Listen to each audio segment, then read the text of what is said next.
इस वीडियो के माध्यम से समझने वाले हैं समीकरण।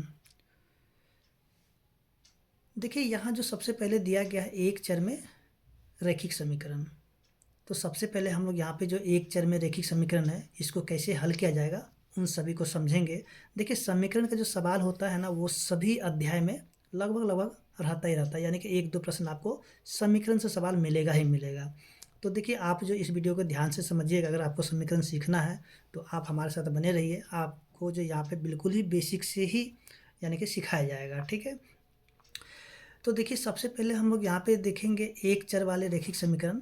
इसके बाद हम लोग देखेंगे दो चर में रैखिक समीकरण, सॉरी दो चर वाले समीकरण देखेंगे। उसके बाद तीन चर वाले समीकरण देखेंगे, यानी कि सभी को हम लोग बारी बारी से पढ़ेंगे। सबसे पहले हमारा होगा बेसिक वीडियो, वो भी एक चर वाले रैखिक समीकरण का। तो देखिए यहाँ पे सबसे पहले जो दिया गया है चर, ठीक है। ये चर क्या होता है जैसे कि हम लोग यहाँ पे देखेंगे कि जो भी अंग्रेजी का अक्षर होगा, जैसे कि ए हो, बी हो, सी हो, या फिर एक्स हो, वाई हो, जेड हो, यानी कि जितने भी अंग्रेजी का अक्षर होगा उन्हें कहा जाएगा, क्या कहा जाएगा, चर कहा जाएगा, ठीक है। यानी कि A B C X Y Z कुछ भी हो सकता है, तो उसे कहा जाएगा चर। और जितने भी संख्या होगा, जैसे कि एक दो तीन चार पाँच छः, यानी कि आगे और भी होगा, 8 9 10 11 12 15 20 कुछ भी हो सकता है, तो इसे कहा जाएगा अचर, ठीक है। देखिए समीकरण के सवाल में जो क्या होगा ना कि इसमें जो है ना बराबर का चिन्ह होगा ही होगा। जैसे कि हम लोग यहाँ पे सवाल देखेंगे x प्लस में 5 बराबर 8, यानी कि देखिए यहाँ पे जो है, यहाँ जो बराबर का चिन्ह आ गया ना तभी जा कर के समीकरण होगा। जैसे कि यहाँ पे होगा x प्लस में 5x, ठीक है, प्लस में 4, तो इसको हम लोग समीकरण नहीं कहेंगे, ठीक है। जैसे x हो plus x plus 5x plus 4, तो इस प्रकार के जो प्रश्न होगा वो समीकरण नहीं बनाएगा। समीकरण होने के लिए जो सबसे पहले यहाँ पे देखिए बराबर होना ही चाहिए, जैसे x प्लस 5 बराबर 8, ठीक है। इस प्रकार के जो भी होगा, ठीक है, इसे ही हम लोग समीकरण वाले सवाल कहेंगे। और इस तरीके के जो भी प्रश्न होगा इसे हम लोग समीकरण का सवाल नहीं कहेंगे, ठीक है। ये सब बीजगणित में चले जाते हैं। तो देखिए यहाँ से जो है, और हम लोग यहाँ पे जैसे कि देखेंगे कि एक चर वाले रैखिक समीकरण, ठीक है। तो जैसे कि हम लोग यहाँ पे देखिए x है प्लस 5 बराबर 8 है, यहाँ पे देखिए सिर्फ और सिर्फ x है, यानी कि यहाँ पे x है, इसलिए जो ये जो है एक चर वाले हो गए, ठीक है, एक चर वाले रैखिक समीकरण। और जैसे यहाँ पे देखेंगे x भी हो और y हो बराबर 5 हो, ठीक है, यहाँ पे x माइनस में y बराबर 8 हो, यानी कि जो इस प्रकार का जो भी प्रश्न होगा इसे हम लोग क्या बोलेंगे, यहाँ पे दो चर वाले समीकरण हो जाएगा, ठीक है। क्यों क्यों होगा, क्योंकि यहाँ पे देखिए x भी है और y भी है, इसमें देखिए x भी है y भी है, यानी कि एक चर ये हो गया, दूसरा चर ये हो गया, ठीक है। यानी कि यहाँ पे x प्लस वाई बराबर 5, ये क्या हो गया आपके दो चर वाले समीकरण। इसी प्रकार तीन चर वाले समीकरण होगा तो उनको भी हम लोग समझेंगे, ठीक है। तो देखिए इसमें जो आपको यही चीज़ याद रखना है कि समीकरण वाले प्रश्न में जो बराबर का चिन्ह होगा ही होगा, ठीक है। इस प्रकार का जो होगा ये बराबर होगा। और यहाँ पे देखिए एक चिन्ह ये जो शुरू में लगता है तो इसको हम लोग क्या बोलेंगे, और, ठीक है, या फिर या, ठीक है। इस प्रकार का जो चिन्ह होगा इसको और या फिर या कहेंगे। तो देखिए यहाँ पे जो है समीकरण बनाने के जितने भी नियम है उन सभी को हम लोग समझ लेते हैं। उनके बाद जो है छोटे छोटे हम लोग प्रश्न करेंगे, ठीक है। इसका जो धीरे धीरे हम लोग आगे बढ़ते चलेंगे। तो सबसे पहले जो देखेंगे कि देखिए माइनस, ठीक है, और ये बराबर, ये जो माइनस है बराबर के जब दूसरी तरफ जाएगा तो ये बन जाता है प्लस, ठीक है। यानी कि ये जो माइनस है जब इस तरफ आ जाएगा तो ये प्लस हो जाएगा, और प्लस जब इधर आ जाएगा तो माइनस हो जाएगा। जैसे कि हम लोग यहाँ पे एक सवाल ले लेते हैं, x माइनस में 5 बराबर में 2 है, ठीक है। तो इस प्रकार जो प्रश्न होगा तो यहाँ पे हम लोग क्या समझ रहे थे कि चिन्ह को जो है, यानी कि चिन्ह कैसे बदलता है वो देखिए। x माइनस 5 बराबर 2 दिया गया है, ठीक है। तो इसको हम लोग क्या लिखेंगे, x बराबर ये वाले 2 को लिखेंगे, और ये जो माइनस 5 है तो बराबर के दूसरी तरफ जाएगा तो प्लस में 5 हो जाएगा, यानी कि x बराबर क्या हो जाएगा, 2 और 5 को जोड़ देंगे तो हो जाएगा 7 हो जाएगा, ठीक है। उसी तरीके से जो है अगर यहाँ पे जो हम लोग देखेंगे कि जो ये जो प्लस है ना, जब प्लस इधर आ जाएगा तो क्या हो जाएगा, माइनस बना देता है, ठीक है। यानी कि देखिए माइनस उधर जाएगा तो प्लस हो जाएगा, और प्लस इधर आएगा तो माइनस हो जाएगा। जैसे कि हम लोग यहाँ पे देखते हैं एक सवाल इसी के ऊपर, जैसे कि हम लोग यहाँ पे कर लेते हैं x, चलिए यहाँ पे 2x कर लेते हैं प्लस 5 बराबर, यहाँ से कर लेते हैं x कर लेते हैं। देखिए यहाँ पे कोई भी चिन्ह नहीं है, यानी कि चलिए यहाँ पे इसको माइनस कर लेते हैं, ठीक है, इसको माइनस रहने दीजिए। और देखिए यहाँ पे कोई भी चिन्ह नहीं है, तो यानी कि इसके आगे जो प्लस छुपा होता है, ठीक है, इसके आगे प्लस होता ही होता है। तो यहाँ पे हम लोग क्या समझ रहे थे, यानी कि जो प्लस है इधर आकर के क्या बना देगा, माइनस। तो देखिए ये जो 2x है, तो 2x को लिख लेते हैं, ठीक है, और ये जो प्लस में x है, जब इसको बराबर के जब इस तरफ लेके आएंगे तो ये माइनस में x हो जाएगा। फिर से बराबर, सॉरी यहाँ बराबर, ये जो -5 है उधर जाकर क्या हो जाएगा, प्लस में 5, यानी कि सीधे सीधे हम लोग यहाँ पे 5 लिख लेते हैं, ठीक है, यानी प्लस यहाँ लिखना कोई ज़रूरी नहीं होता है। प्लस आप लिख भी दीजिएगा तो भी कोई गलत नहीं होगा, और नहीं भी लिखे तो भी कोई दिक्कत नहीं है, ठीक है।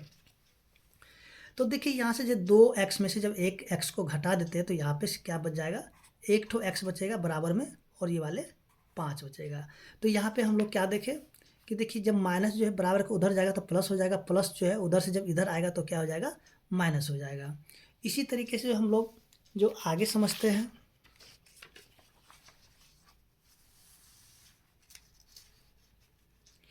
देखिए यहाँ पे जो दूसरा चिन्ह को हम लोग देखेंगे कि जो है प्लस अगर होगा, ठीक है, तो बराबर के दूसरी तरफ जाकर के माइनस हो जाएगा, यानी कि प्लस उधर जाकर के माइनस बनेगा, और माइनस इधर आकर क्या हो जाएगा, प्लस हो जाएगा, ठीक है।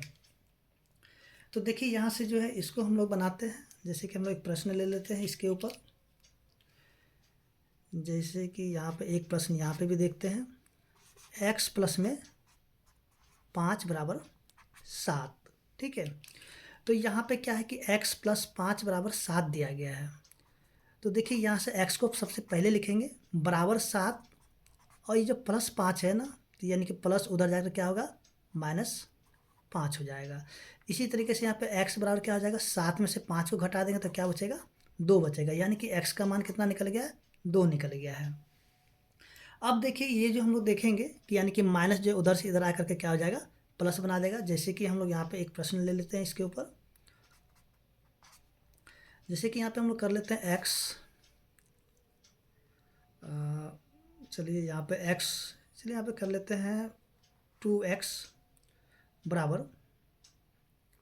चलिए यहाँ पे कर लेते हैं प्लस 6 बराबर x कर लेते हैं, ठीक है।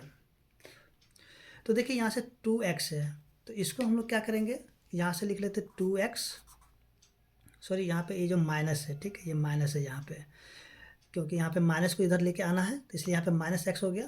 तो देखिए यहाँ से जो ये जो -x है इस तरफ आकर के प्लस में x हो जाएगा, फिर से बराबर, ये जो +6 है उधर जाकर के माइनस में 6 हो जाएगा, ठीक है। तो यहाँ पे जो हम लोग देखेंगे कि 2x और x को जब जोड़ देते हैं तो क्या हो जाता है, 3x, यानी कि यहाँ पे 2 ठो x है और यहाँ पे 1 ठो x है। जब इन दोनों को जोड़ देंगे तो क्या हो जाएगा, 3x हो जाएगा, बराबर में -6 हो जाएगा ये वाला। अब यहाँ पे देखिए कोई भी यहाँ पे कोई भी चिन्ह नहीं है, यानी कि जैसे कि आप समझेंगे कि 3x दिया हुआ है, ठीक है, 3x यानी कि इसके बीच में जो गुना छुपा हुआ था कि 3 गुना में x है, यानी 3x है, यानी कि 3 गुना में x है। तो गुना जो उधर जाकर क्या हो जाएगा, भाग में बदल जाएगा। जैसे कि हम लोग यहाँ पे देखेंगे, इसको हम लोग लिख लेते हैं कि x बराबर में -6, और यहाँ पे क्या है, ये गुना में है तो इधर आके क्या हो जाएगा, भाग में, ठीक है, यानी कि बट्टा, सॉरी यहाँ पे बट्टा यानी कि भाग, ठीक है। इसको 3 से काटेंगे 2 बार में कट जाएगा, यानी कि x का मान क्या निकल गया है, -2 हो गया, ठीक है। तो यहाँ पे हम लोगों ने क्या समझा कि देखिए प्लस उधर जाकर के माइनस बना जाता है, माइनस जो इधर आकर के प्लस बन जाता है, ठीक है। तो यहाँ पे हम लोगों ने इसको देख लिए। आगे जो है हम लोग देखते हैं कि देखिए जैसे कि यहाँ पे हम लोग समझेंगे कि गुना जो उधर जाकर क्या हो जाएगा, भाग हो जाएगा, ठीक है, गुना उधर जाकर के भाग हो जाएगा, और भाग इधर आकर के क्या हो जाएगा, गुना हो जाएगा। तो देखिए यहाँ से जो है, जैसे कि एक प्रश्न को हम लोग देखते हैं, सॉरी यहाँ से एक प्रश्न को हम लोग क्या देखेंगे कि गुना उधर जाकर के भाग हो जाएगा। जैसे कि हम लोग यहाँ पे देखेंगे कि 2x है, ठीक है, यहाँ पे क्या है, ये गुना में, जैसे कि आपको बताया गया था, यहाँ पे ये जो बताया गया था 3x यानी कि 3 गुना में x है। तो यहाँ पे क्या देख रहे हैं कि यहाँ पे 2x यानी कि 2 गुना x है बराबर 6 दे देते हैं। ठीक है, तो यहाँ पे क्या करेंगे, क्योंकि यहाँ पे क्या ये गुना में है, ये दूसरी तरफ जाकर के भाग हो जाएगा, यानी कि x बराबर क्या हो जाएगा 6, और यहाँ पे लिखेंगे बट्टा में 2, काटेंगे क्या हो जाएगा 3, यानी कि x का मान कितना निकल गया 3। ठीक है, तो यहाँ से जो हम लोगों ने देख लिया कि यानी कि गुना जो उधर जाकर के क्या हो जाता है भाग में हो जाता है।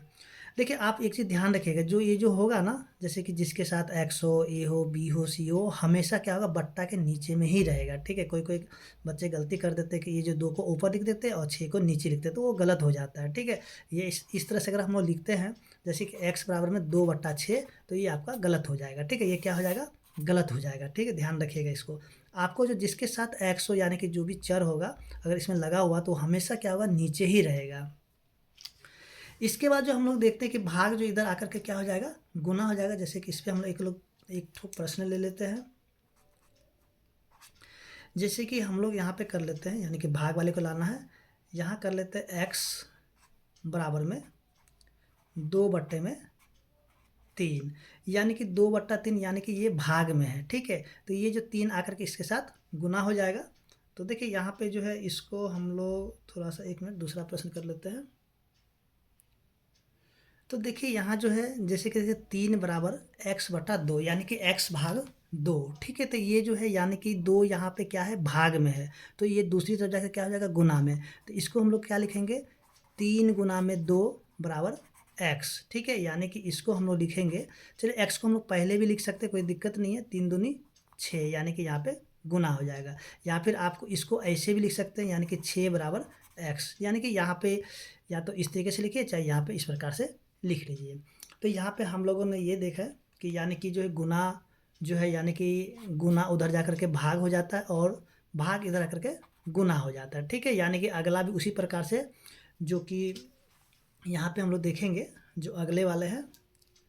देखिए अगला में क्या होगा कि भाग जो है उधर जा कर के क्या हो जाएगा गुना हो जाएगा, और इधर जब वापस आएगा तो ये भाग हो जाएगा। ठीक है, इधर जाएगा तो क्या होगा गुना, और ये जब वापस आएगा तो भाग हो जाएगा। जैसे कि हम लोग यहाँ पे एक प्रश्न को देखते हैं इसी के ऊपर। देखिए जैसे कि यहाँ पे हम लोग ले लेते हैं, यानी कि x/4 बराबर 6। ठीक है, यानी कि ये जो है x भागा 4 बराबर 6 है, तो ये क्या होगा दूसरी तरफ जाकर के गुना हो जाए। देखिए ये जो प्रश्न है बिल्कुल सेम है, यानी कि इसको उल्टा पुल्टा लिखा है लेकिन है उसी प्रकार से। तो यहाँ पे हम लोग क्या करेंगे लिखेंगे x बराबर में 6 गुना में 4, और यहाँ से जब गुना कर देते तो 6 चौके 24। देखिए दोनों एक ही जैसा है, लेकिन आपको यहाँ पे समझाया गया है, दोनों है वही बात, लेकिन इसको एक बार उल्टा एक बार इधर लिखा गया है।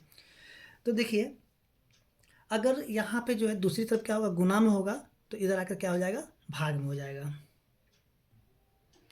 तो देखिए यहाँ से जो हम लोग क्या करेंगे छोटे छोटे प्रश्न जो है उन सभी को हल करते चलेंगे। ठीक है, और बड़े प्रश्न की ओर हम लोग इसी प्रकार से बढ़ते चलेंगे। तो सबसे पहले यहाँ पे क्या देख रहे हैं कि x + 3 बराबर -2 दिया गया। ठीक है, तो इसको हम लोग कैसे हल करेंगे, तो देखिए यहाँ से ये जो x बराबर में -2 और ये +3 उधर जाकर क्या हो जाएगा -3 हो जाएगा। इसके बाद जो x बराबर क्या हो जाएगा, देखिए यहाँ पे जो है 2 रुपये यानी कि -2 और -3 यानी कि माइनस माइनस प्लस हो जाता है, लेकिन इसका चिन्ह जो होता है वो माइनस का होता है। कहने का मतलब क्या है 2 रुपये कर्ज में है, अब फिर से कर्ज और बढ़ गया, यानी कि 3 रुपये और कर्ज हो गया, तो यानी कि कर्ज हमारा कितना हो गया, कर्ज हमारा हो गया 5 रुपये। यानी कि हम लोग यहाँ पे ये चीज़ ध्यान रखेंगे कि माइनस में कर्ज होता है, यानी कि -2 रुपया था, यानी कि कर्ज में 2 रुपया है, फिर से और 3 रुपये कर्ज आ गया, यानी कि कर्ज कितना आ गया, टोटल कर्ज हमारे पास अभी भी 5 रुपये का कर्ज है। ठीक है, इसके बाद देखिए यहाँ जो दूसरा प्रश्न है ये आपके लिए, इसका ये बिल्कुल इसी प्रकार से बनाएंगे। इसका उत्तर क्या होगा आप हमें कमेंट बॉक्स में ज़रूर बताएं। ठीक है, और अगला जो प्रश्न दिया गया है यहाँ से हम लोग देखेंगे, जो कि दिया हुआ x - 7 बराबर 6 दिया हुआ। ठीक है, तो इसको हम लोग कैसे हल करेंगे, देखिए x बराबर क्या है 6, और यहाँ से देखिए ये जो -7 है उधर जाकर क्या हो जाएगा +7 हो जाएगा। इसके बाद जो x बराबर क्या हो जाएगा 6 में 7 को जब जोड़ देंगे तो हो जाएगा 13। तो देखिए अगला जो प्रश्न है बिल्कुल उसी प्रकार से, जैसे कि ये जो प्रश्न नंबर 3 बना है बिल्कुल प्रश्न नंबर 4 उसी प्रकार से है। ठीक है, इसका उत्तर क्या होगा कमेंट बॉक्स में ज़रूर बताएं।